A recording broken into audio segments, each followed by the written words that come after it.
faltan sacos aquí, mi capitán. What if I told you that the continent's greatest city was destroyed by its own impregnable architecture? This city was a true marvel of engineering and rose right in the middle of a vast salt lake. Its builders erected houses and palaces on islands, connecting the capital to the mainland by only a few long man-made causeways. The water surrounding the capital seemed like the perfect defense against any potential enemies or ill-wishers. For many decades, this ingenious layout ensured the safety of the local residents.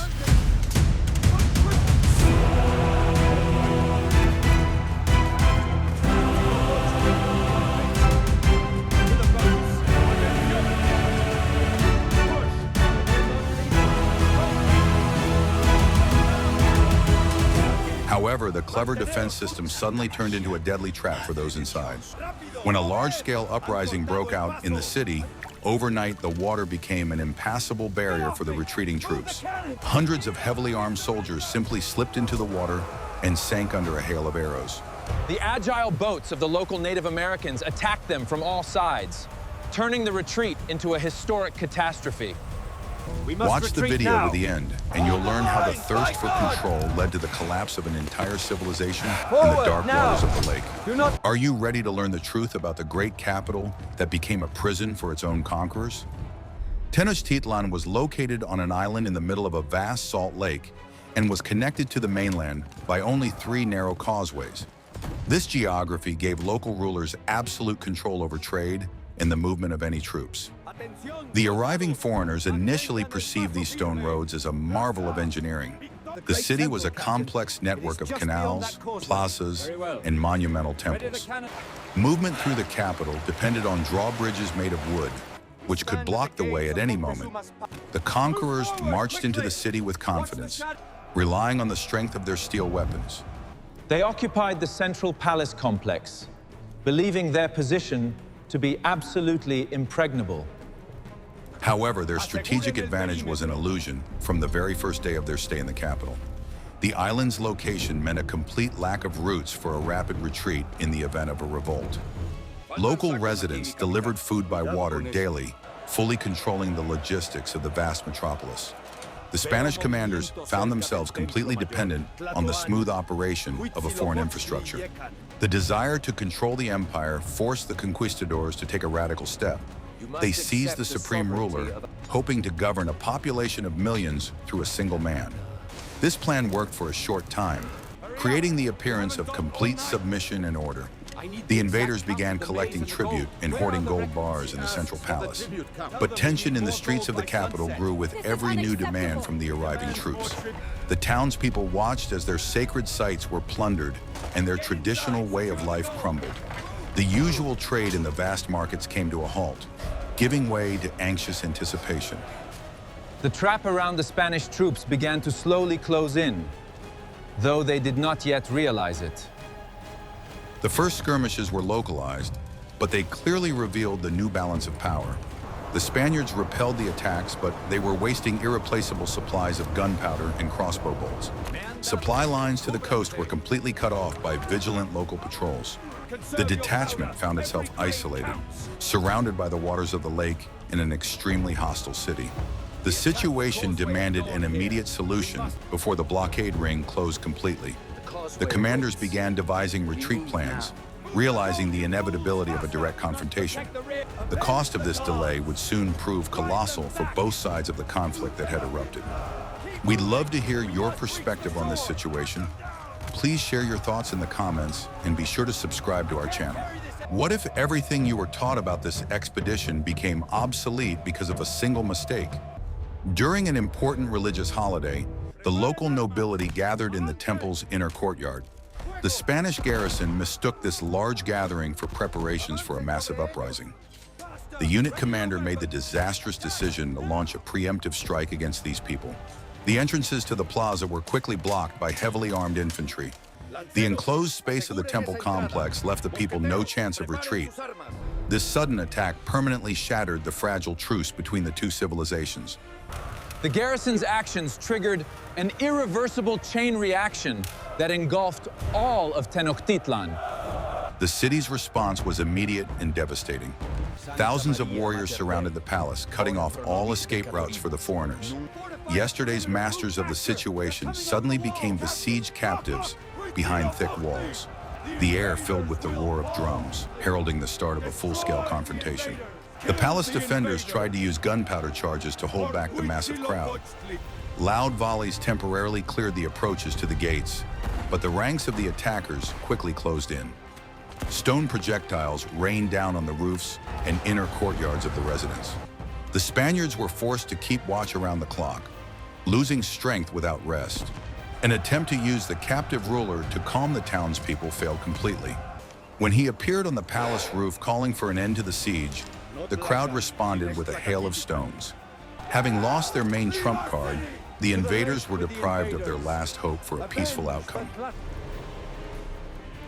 Power in the city finally passed to the radical military leaders.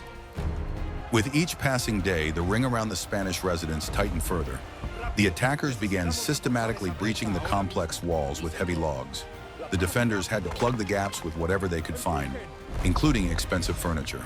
The palace slowly turned into ruins under the relentless onslaught of thousands of people. The illusion of superiority finally dissipated, giving way to cold despair. The commanders realized that remaining in the city meant inevitable and total defeat. There was an urgent need for a nighttime breakthrough through the hostile neighborhoods to the life-saving dams.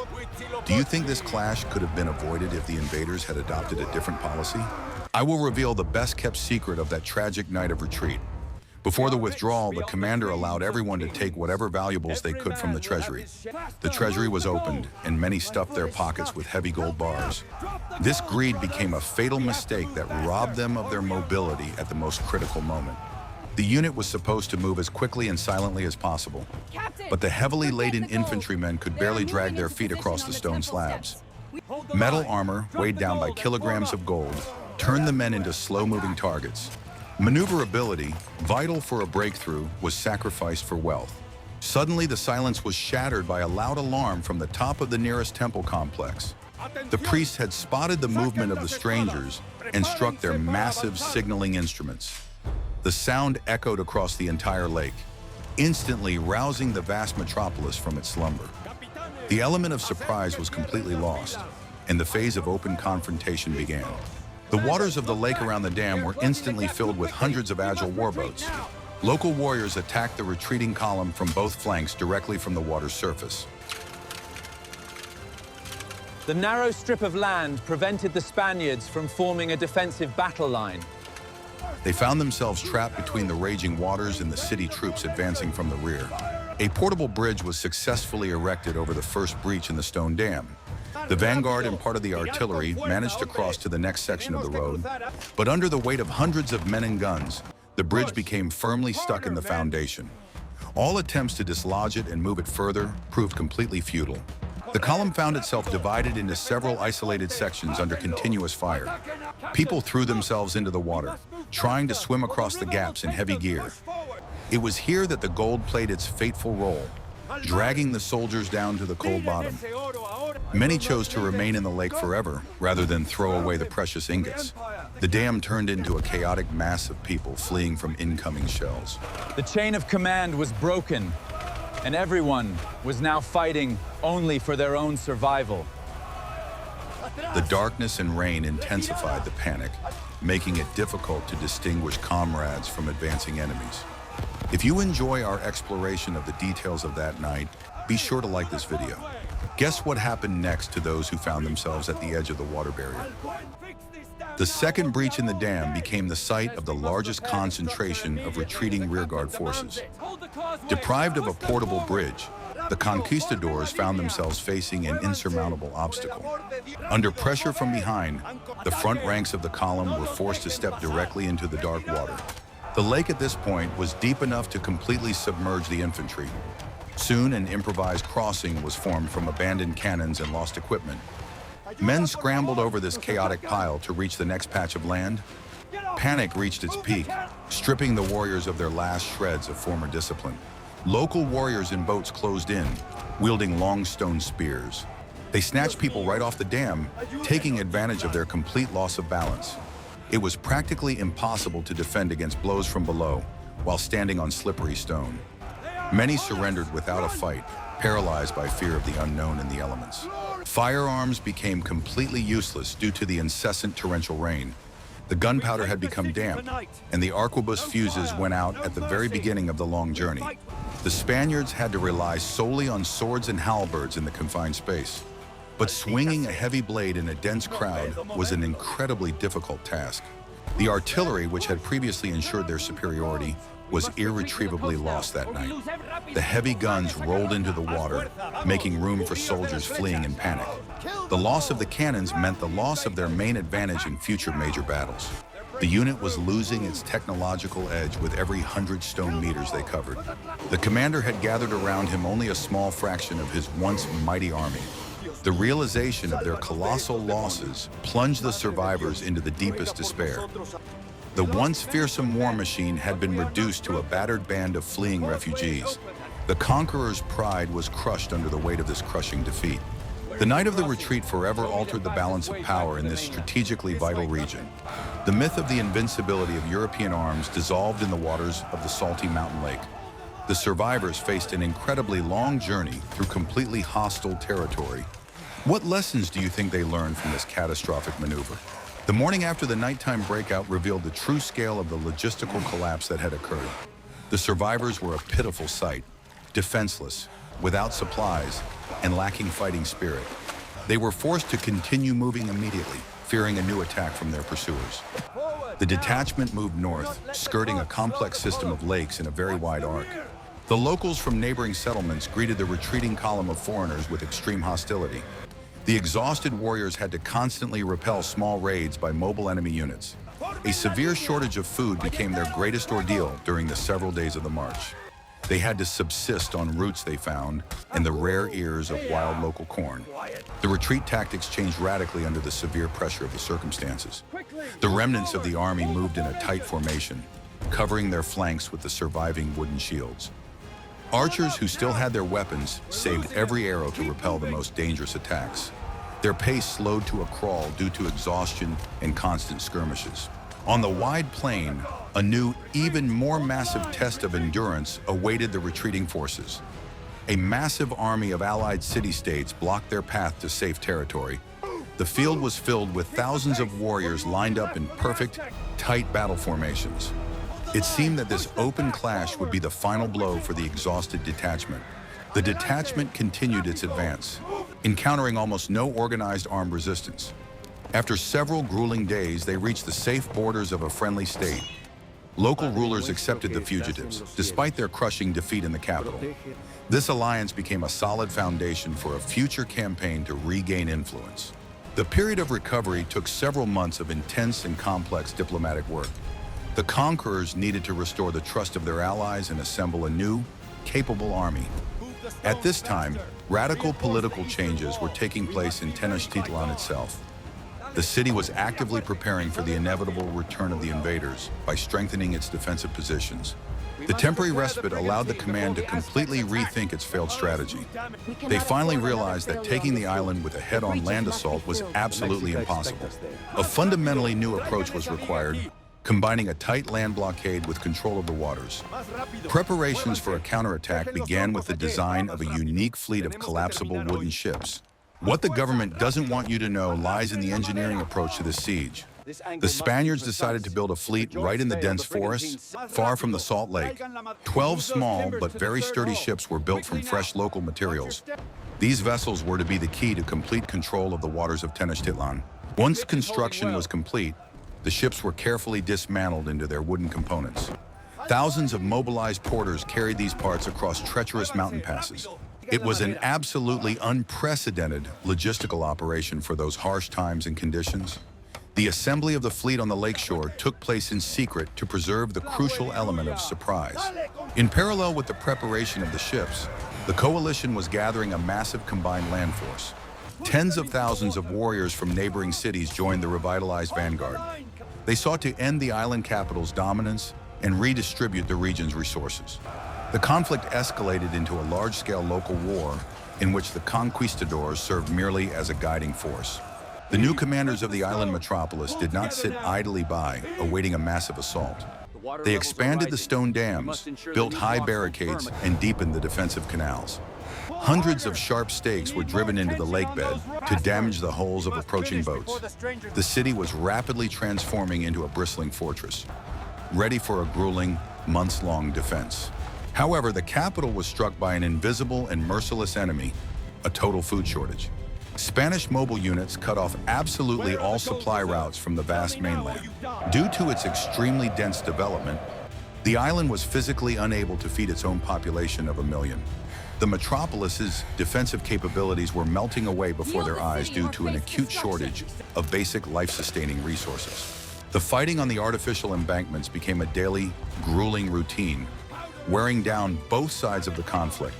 Ships maneuvered ceaselessly along the stone roads, shelling the flanks of the severely depleted defenders.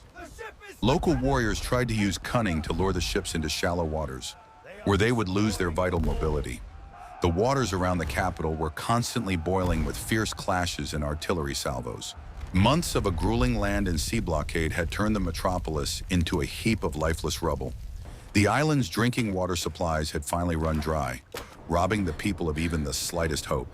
The tight ring of encirclement had closed into the limit, leaving the defenders with only one central district. Are you ready to find out how this unprecedented logistical and military crisis ended? The conquerors quickly realized that every house left intact turned into an enemy stronghold. Therefore, they changed the pace of their advance, moving to the systematic demolition of the historic city buildings. Work crews followed the soldiers, dismantling monumental structures literally down to their foundations. Stones from the destroyed temples were used to fill in canals and create wide open spaces. The surviving defenders retreated in an organized manner to the northern part of the island, to the spacious Tlatelolco district. This was the last major market complex, now the sole stronghold of resistance. The space for tactical maneuvering had shrunk to a few hundred cramped square meters. Supplies had been completely cut off, and people used any available objects to build defenses. The combined coalition's war machine operated without a single hitch, relentlessly tightening the noose. Fast ships patrolled the waters, intercepting any lone boats carrying nighttime fugitives. Attempts to break through the tight naval blockade ended with the immediate capture of the light wooden canoes. The vast lake had finally transformed from a reliable defensive moat into an absolutely impenetrable wall. The final massive assault on the wide market square was the logical culmination of long months of siege. The soldiers easily broke through the last flimsy barricades and emerged into the open central space. The remnants of the city's forces retreated to the edges of the ruined island, pressed against the water's edge. The once well-organized defense had turned into a chaotic cluster of completely exhausted and broken people. The end of active hostilities on the island did not bring the long-awaited sense of calm. The city lay in smoldering ruins, shrouded in a thick haze from the burnt wooden structures. The victors thoroughly combed through the remaining structures in search of hidden valuables and useful supplies. The landscape of Tenochtitlan had changed beyond recognition, forever losing its former imperial grandeur. The surviving citizens slowly left the island via those very battle-scarred dams. Their mass exodus symbolized the irreversible end of an entire historical era on this continent. The metropolis's unique water infrastructure had been completely destroyed and required rebuilding from scratch. The victors were left with nothing but a vast, empty expanse, thickly littered with the debris of former glory. The fall of Tenochtitlan immediately triggered a process of large-scale political transformation across the entire region. The conquerors made a firm decision to build a new administrative capital right on top of these ruins. They deliberately filled in most of the canals, creating wide European-style avenues. The island's unique character was lost forever in favor of more familiar continental land-based logistics. The massive stones of the ancient pyramids served as a solid foundation for the new government buildings. The large-scale construction proceeded at an extremely rapid pace, involving tens of thousands of mobilized workers. The geometry of the settlement changed radically, conforming entirely to the strict rectangular grid of the new neighborhoods. The new architectural appearance was intended to visually symbolize the absolute and unshakable power of the crown. The narrow causeways, which had played such a fateful role in the past, were significantly widened and reinforced.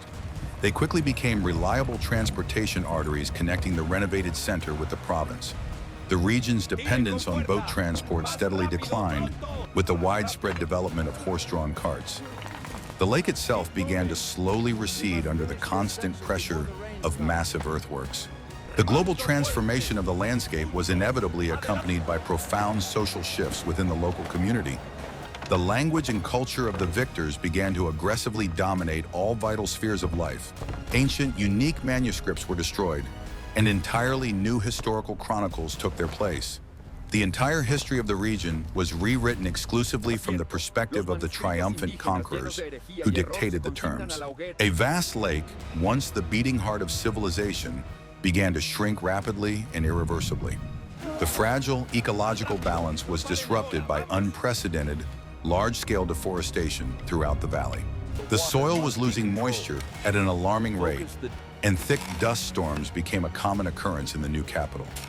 Crude engineering interventions led to completely unpredictable and severe natural consequences. The new monumental capital grew rapidly, mercilessly swallowing up the territories of former independent settlements. The scale of this radical transformation truly astounded the imagination of all contemporaries who witnessed the process. The city was confidently becoming the largest and most important administrative center of the entire vast New World. Its new foundation was firmly and permanently cemented with the heavy stones of a great past now in ruins. Decades after that famous night of defeat, only fading legends remained of the old metropolis. The architectural landscape of the vast valley had finally lost the features of its original, unique island settlement. Huge monumental cathedrals now towered exactly where the stepped pyramids of the sun had once stood. A harsh cultural assimilation was in full swing, irreversibly altering the daily lives of millions of local residents. The new unwieldy administrative machine operated solely to extract as many resources as possible for the metropolis. Wide roads laid out along the former narrow causeways served as the main routes for heavy caravans. The city had turned into a gigantic, perpetually bustling transit hub between two great oceans.